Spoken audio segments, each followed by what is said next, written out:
Hello and welcome. Take a look around you. Nearly every piece of modern technology, your phone, your computer, the lights in your room, the car you drive, is powered by electronics. And inside almost every electronic circuit, you'll find a small, unassuming component that is absolutely essential for it to work. That component is the capacitor. They might look like tiny barrels, colorful ceramic discs, or small rectangular chips, but their function is one of the pillars of electronics. So, what is this mysterious device? What does it actually do? And how is it built? Today, we're going to pull back the curtain and demystify the capacitor completely. Using this one simple diagram, we will explore its anatomy, the physics behind its operation, and the exact formula that governs its power. By the end of this journey, you won't just know what a capacitor is, you'll understand why it is what it is. Before we get into the nitty-gritty of plates and dielectrics, let's start with the big picture. What is a capacitor's primary job?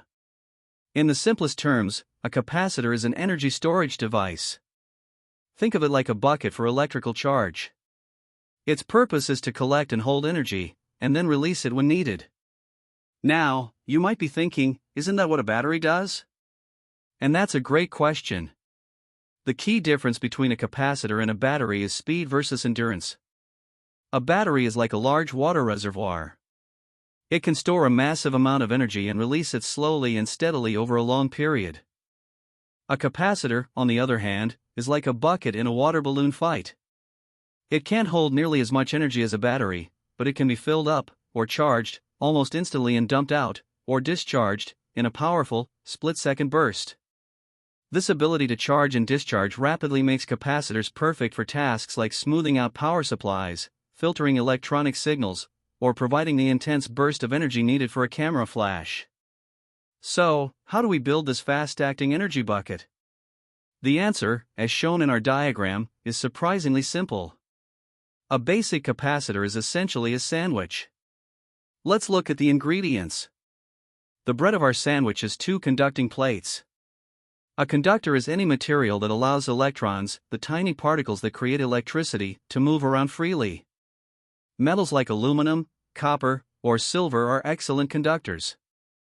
In a capacitor, one plate will store a positive charge, and the other will store an equal and opposite negative charge.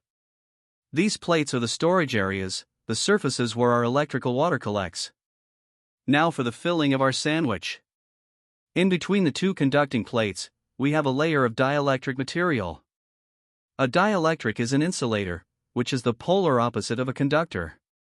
In an insulator, the electrons are tightly bound to their atoms and cannot move around freely.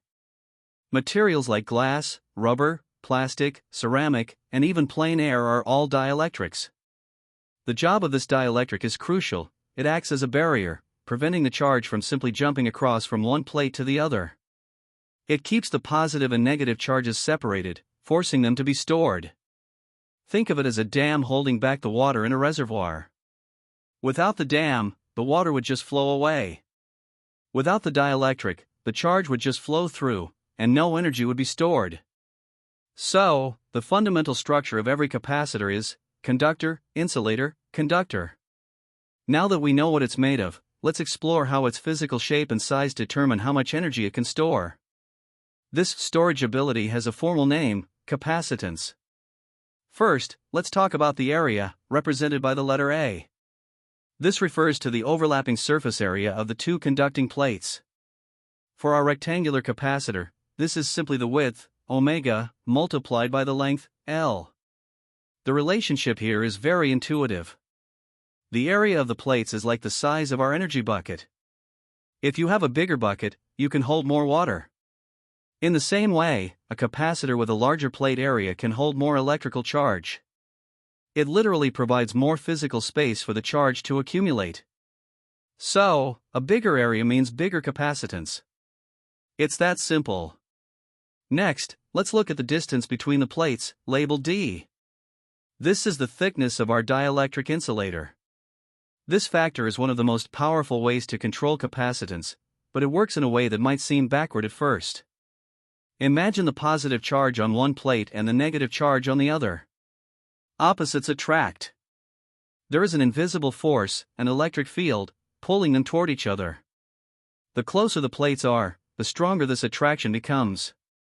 This intense attraction allows the plates to pull in and hold onto even more charge. Think of it like two powerful magnets.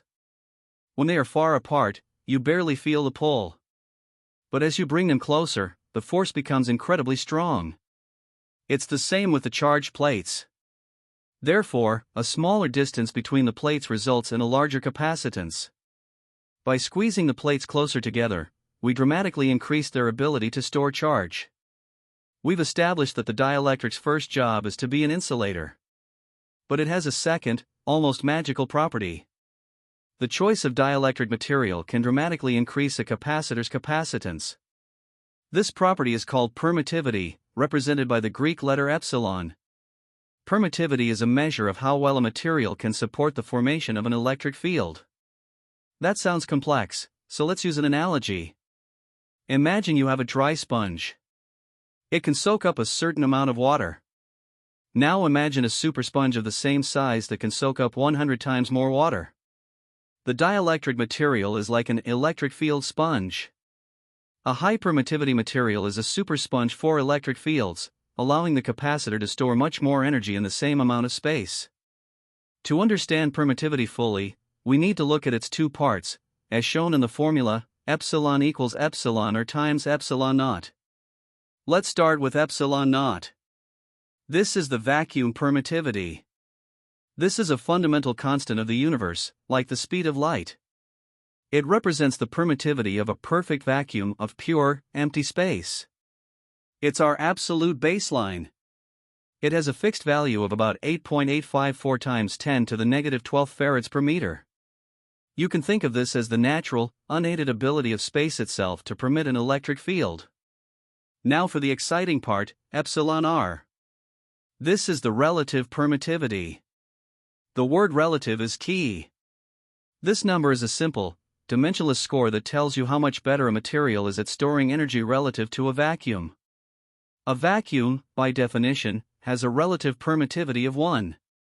Air is very close to a vacuum, with a score of about 1.0006. If we use a material like Teflon as our dielectric, its relative permittivity is about 2. This means a Teflon-filled capacitor can store twice as much energy as an identical air-filled one. If we use pure water, its relative permittivity is about 80. And if we use special ceramics, the kind found in many modern capacitors, their relative permittivity can be in the thousands. So, the absolute permittivity, epsilon, of any material is just its relative score, epsilon r, multiplied by the universal baseline, epsilon naught. By choosing a material with a high relative permittivity, engineers can create capacitors that are incredibly powerful for their size. We've now explored all the ingredients. Let's put them together into the single, elegant formula that governs the design of every parallel plate capacitor. Capacitance, C, equals epsilon times A, all divided by D. Let's break it down one last time. C is the capacitance, the final value we want to find. It's measured in a unit called the farad. A farad is a huge amount of capacitance, so in the real world, we typically use smaller units like microfarads, which are millionths of a farad, nanofarads, which are billionths, and picofarads, which are trillionths. The formula clearly tells us the 3 ways to increase a capacitor's strength. 1. Increase the permittivity, epsilon, by choosing a better dielectric material. 2. Increase the area, A, of the conducting plates. And 3. Decrease the distance, D, between the plates. You'll often see the formula written as C equals epsilon r, times epsilon naught, times A, all divided by D. This is the exact same equation, just with the absolute permittivity, epsilon, expanded into its 2 components. This form is incredibly useful for engineers because they can look up the relative permittivity of a material, plug in the constant value for vacuum permittivity, and then design the physical area and distance to build a capacitor with the exact capacitance they need. So there you have it.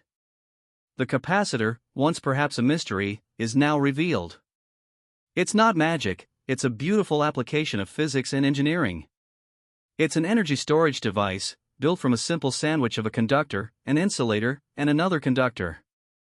Its power, its capacitance, is a direct result of its physical design, the area of its plates, the distance between them, and the incredible properties of the dielectric material that separates them. The next time you see one of these tiny components on a circuit board, you'll know the deep and elegant principles packed inside its small frame. Thank you for joining me on this deep dive. I hope you found it enlightening.